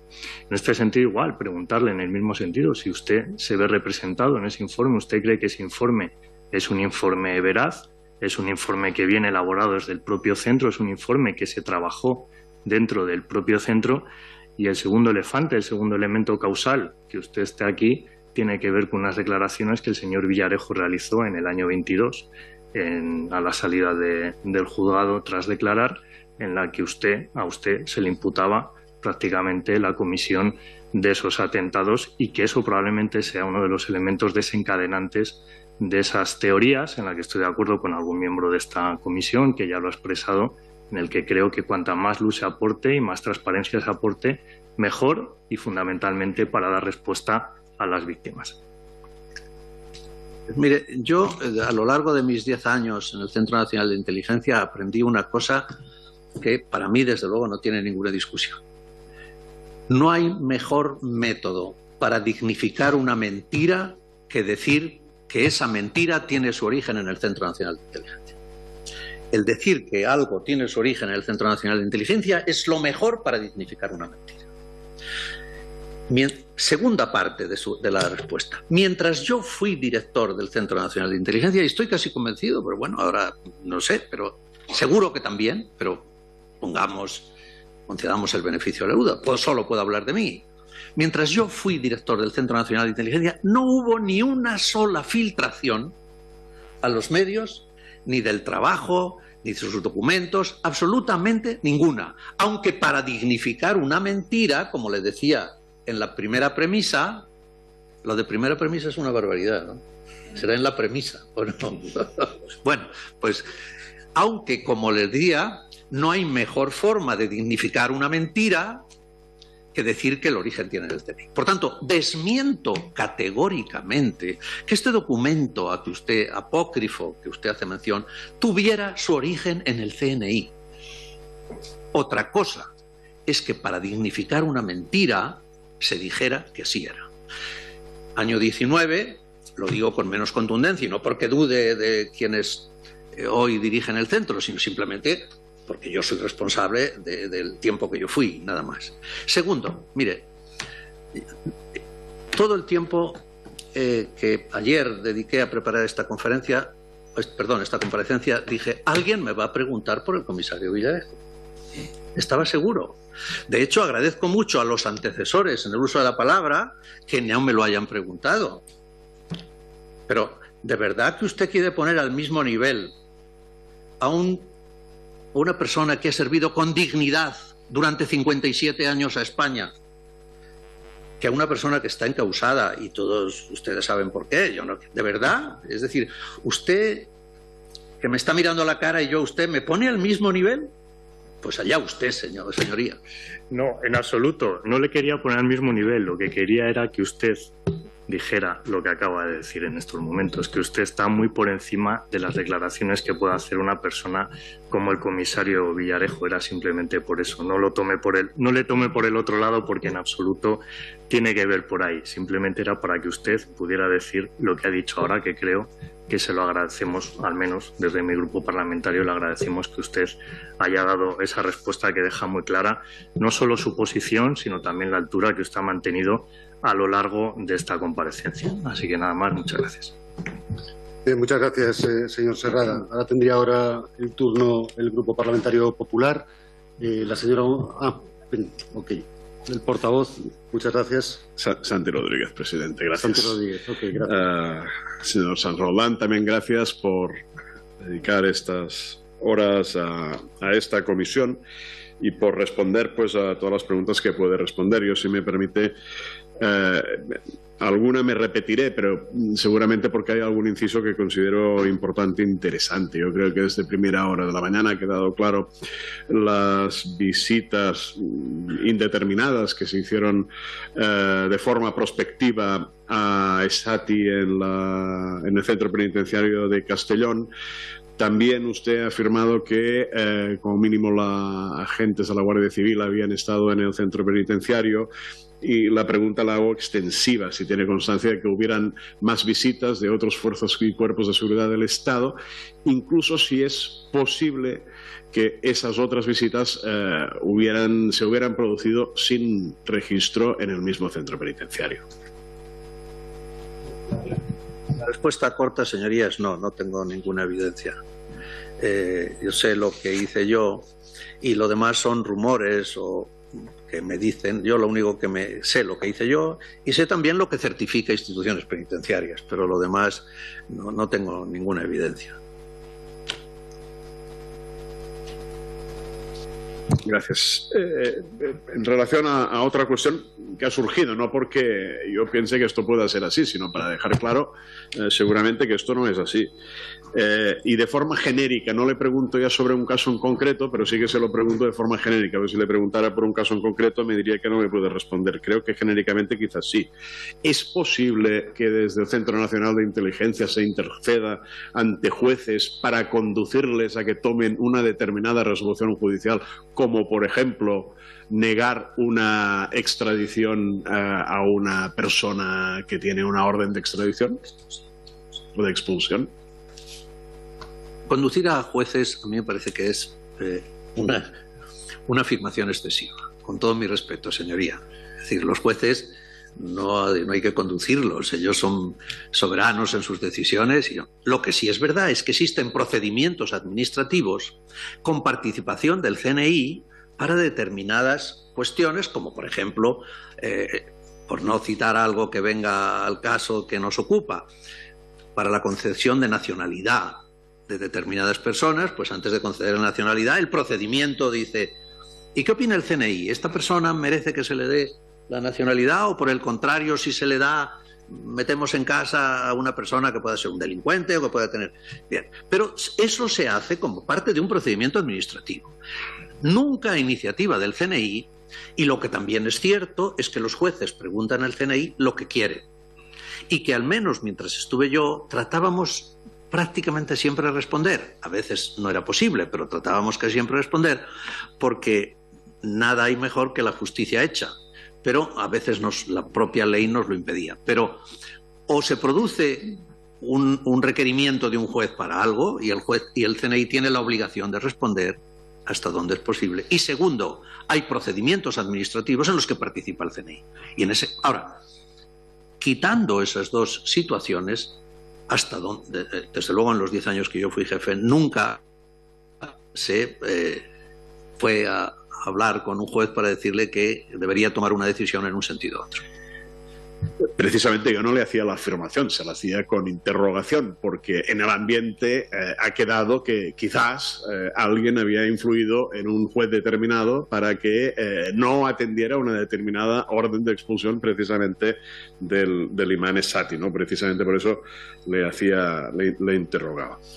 Ha salido durante la sesión también otra cuestión que creo que es interesante, que es en relación a la comunicación de la CIA en mayo de 2017, y a ustedes le han preguntado si usted tenía conocimiento que si les llegó a los Mossos, y su respuesta correcta es: usted no puede hablar de las relaciones con agencias internacionales, y nos parece correcto. Ahora, la pregunta es más simple.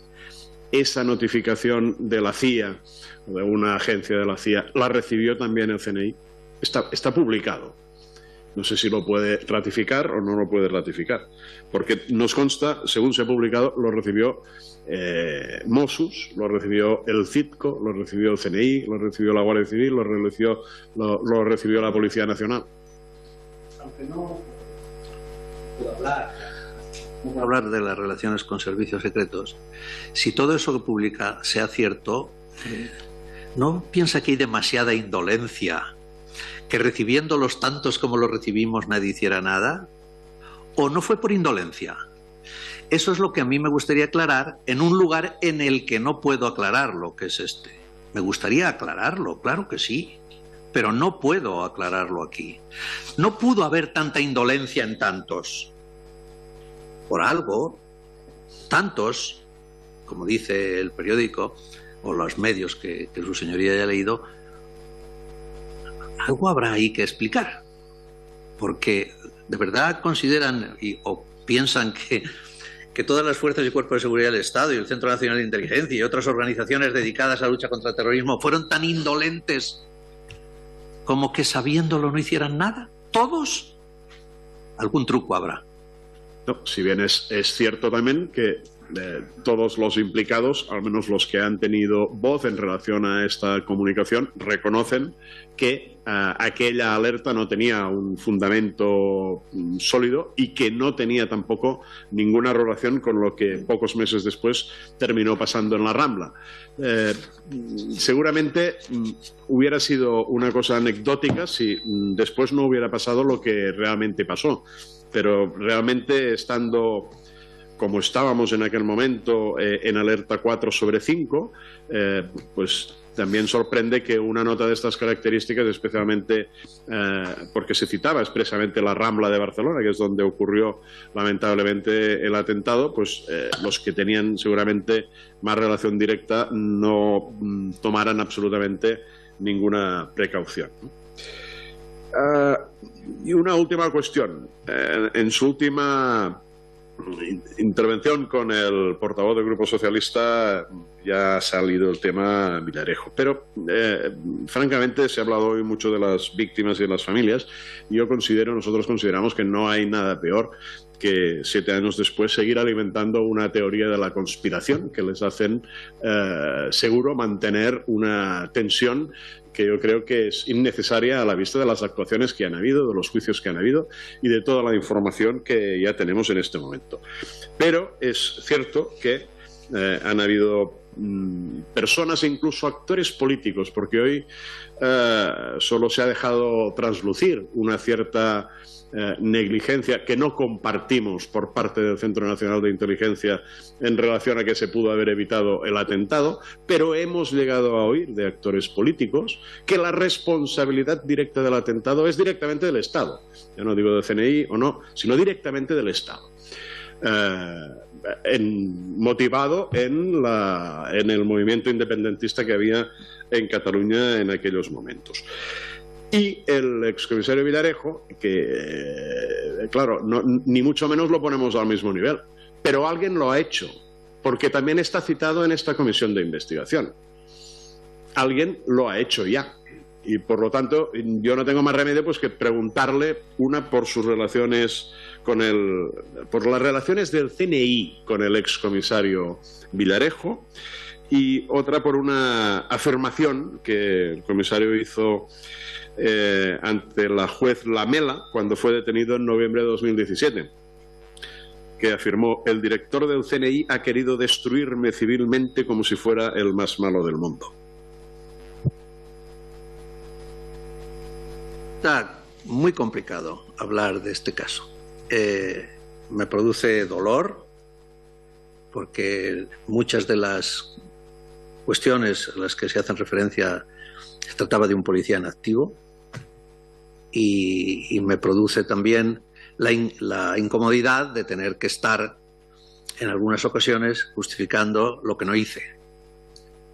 Pero dicho esto, y como me pregunta, en primer lugar, usted lo ha dicho, y yo creí que este iba a ser uno de los leitmotiv de esta comisión, que el Estado era responsable. Y yo, claro, era una ínfima parte del Estado, pero también lo era, con una responsabilidad que sus señorías conocen. A mí esa afirmación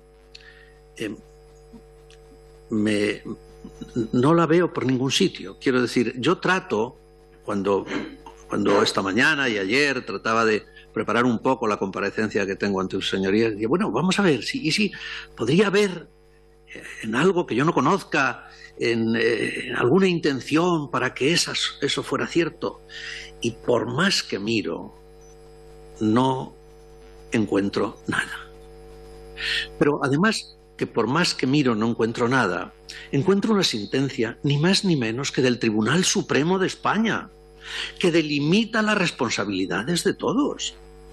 Es decir, no solo el CNI intenta engañar a la opinión pública diciendo que hizo lo que no hizo, o al revés, que no hizo lo que hizo, sino que además también el Tribunal Supremo, todas las instituciones, todos hemos sido capaces de generar un relato en contra de lo que verdaderamente ocurrió. Todas las instituciones. Bueno, yo no puedo decir otra cosa que hasta allí donde llega mi conocimiento, y en este caso es bastante, porque me tocó estar en un sitio donde ojalá no hubiera estado cuando se produjo la muerte de 16 personas más 300 heridos. Es que no hay ninguna forma de encontrar. Yo no la tengo. Yo no la tengo. Y les añado lo que ya decía en mis palabras previas, y es que de haberla tenido, de que alguien, les repito que estuve con 4 gobiernos, 2 del PSOE y 2 del PP, si alguien me hubiera dado una orden parecida no lo hubiera cumplido. Por tanto, eso es lo que me gustaría que pudiera llevar hacia los miembros de esta comisión, que por más que busco, por más que trato de inculparme en algo que no hizo bien, por más que trato de ver si verdaderamente fue capaz algún elemento del Estado de hacer algo de esta tenor, no lo encuentro. No, y creo que no se va a encontrar jamás, sencillamente porque no existió. Dicho esto, y le contesto a la segunda parte. Mire, a mí, de verdad, señor diputado, señoría, a mí lo que verdaderamente me preocuparía mucho, y supongo que a sus señorías también, es que el comisario Villarejo hablara bien de mí. Eso me preocuparía muchísimo. Así que mientras sigan las cosas así, no van mal. Bien, muchas gracias, señor diputado. Muy breve, ¿no? Una última cuestión, sí. Sí, no, porque precisamente en relación a esto último, ¿no? La última declaración del excomisario Villarejo en enero del 2022, también en la Audiencia Nacional, fue un error de San Roldán por calcular mal las cosas para darle un pequeño susto a Cataluña. Básicamente, mi alusión al excomisario Villarejo es precisamente para marcar las distancias entre su testimonio y el suyo, porque, le insisto, ha sido citado también a participar de esta comisión y no sé ciertamente qué es lo que puede aportar. Gracias. Muchas gracias, señor Rodríguez. También muchas gracias al señor San Roldán por dedicarnos esta larga mañana, casi 2 horas de comparecencia. Y bueno, pues todo lo que haya podido aportar a los trabajos de esta comisión será de agradecer, ¿no? Por lo demás, de nuevo, en nombre de la comisión le agradezco. Vamos a hacer un pequeño receso, vamos a suspender la sesión por 5 minutos, no más, porque se nos ha ido un poco el tiempo y, de hecho, vamos a tener que recortar un poco en la siguiente comparecencia, precisamente para que nos dé tiempo a todos, ¿no? En la primera no he querido coartar a nadie, he querido que el general nos pudiera ilustrar con todos los detalles posibles, pero me temo que, como en la segunda comparecencia vamos a tener que terminar sí o sí a las 12 por el tema del pleno, ahí vamos a tener que recortar. En todo caso, 5 minutos de receso. Muchas gracias.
Bien, vamos a reanudar la sesión, puesto que tenemos apenas un poquito menos de una hora para terminar con esta comparecencia. Les voy a sugerir que hagamos una reducción de tiempos, ¿no? Habíamos dicho inicialmente 10 minutos para el compareciente, vamos a dejarlo en 5 para esa primera explicación, de tal forma que en vez de los 8 minutos iniciales bajemos a 7.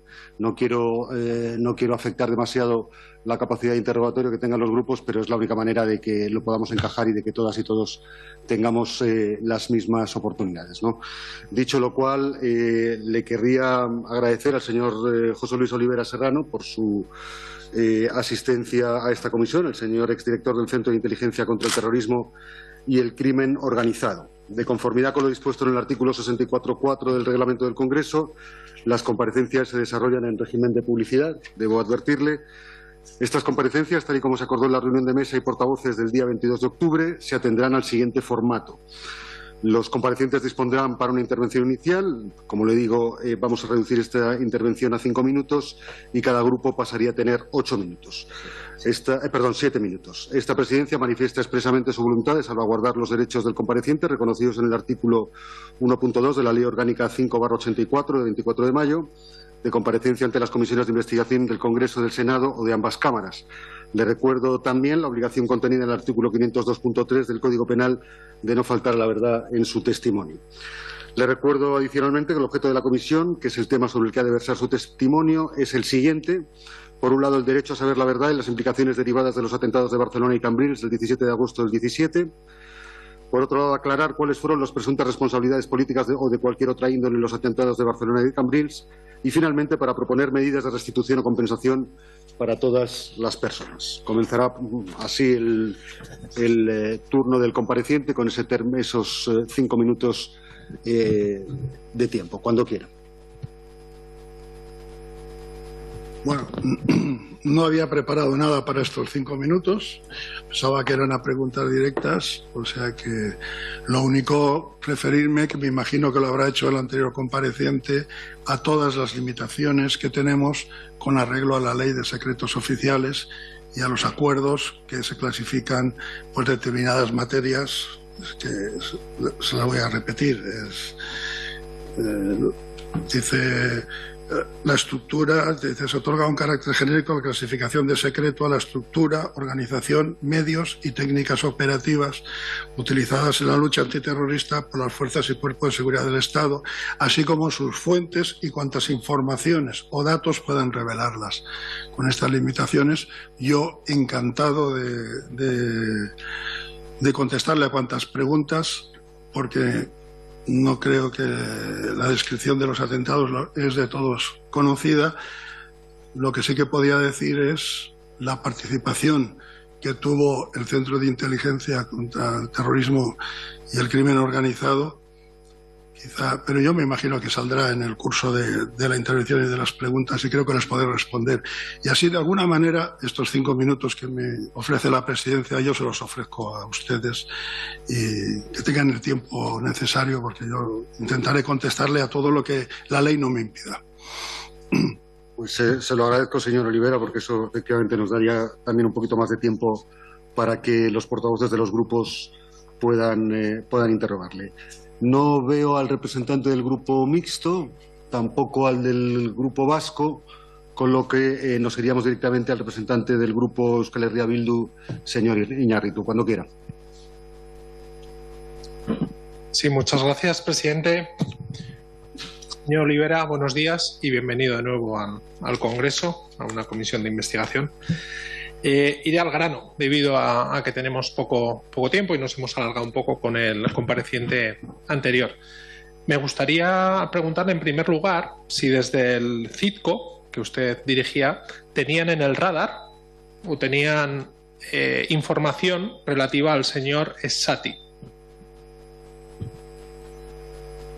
Como sabía que iba a salir, obvio. No he querido gastar ese tiempo. Bien, pues casi le voy a explicar un poco, y creo que servirá para todos los comparecientes, cuál fue el trabajo que realizó el CITCO en esas fechas. Bueno, como ustedes sabrán, En ese momento estábamos en el nivel 4 de alerta antiterrorista desde el año 2015. Esto vino derivado por distintos hechos luctuosos y atentados que hubo en el extranjero, en otros países.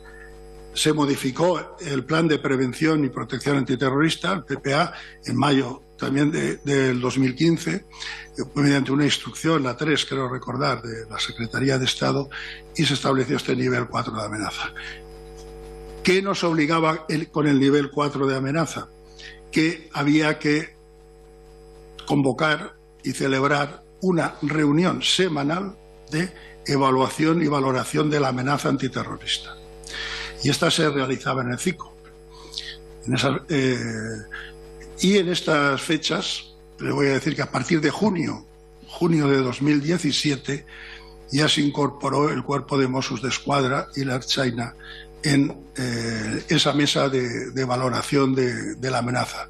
Quiero recordar que por esas fechas habíamos tenido muchos contactos anteriores, porque ya en el año 2015 se cerró por parte, diríamos, de los funcionarios, en los cuales me incluía yo, y con mi equipo en el CIDCO, y el mayor Trapero con su equipo, se cerró más, diríamos, toda la parte técnica del acuerdo de integración de Mossos en el CIDCO. Luego quedaba ese 5% que tienen que cerrar los políticos.